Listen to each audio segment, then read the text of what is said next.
Oui et non. Voilà, parce que je trouve que c'est un peu, oui. ça plaide un peu dangereux. Oui. Voilà. Pourquoi je dis oui et non?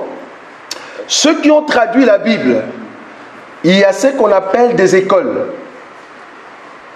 Quand je dis des écoles, c'est-à-dire le texte du départ est là. Il y a maintenant la lignée des écoles qui vont commencer à traduire la Bible. Par exemple, les Semeurs, la version que le frère Bayama a. Les Semeurs viennent de Septante. Septante, c'est quoi? Septante, c'est un groupe de personnes qui ont pris les textes originaux et ils l'ont traduit par la Bible qu'on appelle Bible de Septante. Et dans cette école-là, il y a le Semeur aussi qui est sorti. Dans cette école de Semeur, il y a aussi l'école de Osterval. Osterval, Martin, Semeur viennent de Septante. Or, les Septante, ils ont pris des textes originaux et ils l'ont traduit. Mais nous avons aussi l'école là où il y a le fameux Louis II. Louis II vient de quelle école? Louis II vient de l'école des Taubes. Taubes, c'est en fait l'école de ceux qui ont créé la Bible de Jérusalem. La Bible de Jérusalem, pourquoi on l'appelle la Bible de Jérusalem? Ils ont pris aussi les textes originaux, mais la façon qu'ils l'ont traduit, ils ont enlevé tout ce qui est des termes offensants.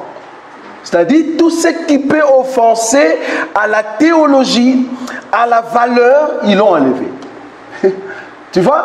Ils ont donné une connotation respectueuse de la Bible.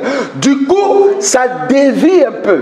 Tu vois? Ça dévie un peu les pensées originales de la chose. Je vais donner un exemple. C'est moi un exemple. La Bible dit ceci. Saül, quand il voulait tuer ou il cherchait pour tuer David, la Bible dit il est entré dans la caverne d'Engedi. Là, selon Louis II, il nous dit il s'est couvré les pieds. Est-ce que vous voyez ces termes-là? Cherchez dans vos Bibles, dans Louis II, partout où on dit il s'est couvré le pied ou couvrir le pied. C'est un terme, une expression. C'est pas que il vient dans cette caverne, il entre, si tu le comprends comme ça.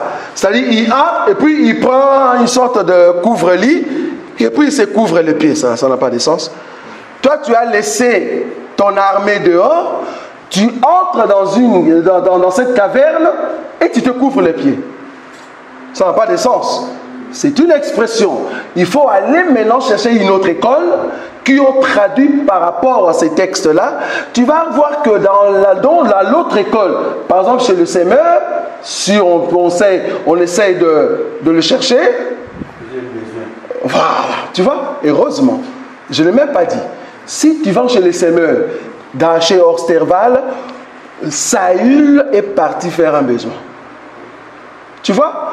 Couvrir le pied veut dire faire un besoin, aller aux toilettes.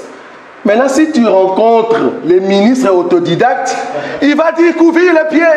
C'est pour mettre la couverture sur le pied. Non, frère, va chercher, tu vas comprendre que couvrir le pied veut dire faire sa toilette. Des choses comme ça, tu vois. Donc, il y a des écoles, là où il y a ce qu'on appelle des textes originaux, ils l'ont traduit. Donc, un homme de Dieu, il ne faut pas te fier à ce qu'on appelle une seule tradition. Ce n'est pas trop bon. Pourquoi? Tu peux donner une fausseté. Tu peux donner une fausseté parce que tu ne lis que Louis II. Hein? Tu ne lis que Louis II. Donc là, on comprend que toi, l'homme de Dieu, vous sondez Louis II, croyant trouver en elle la vie.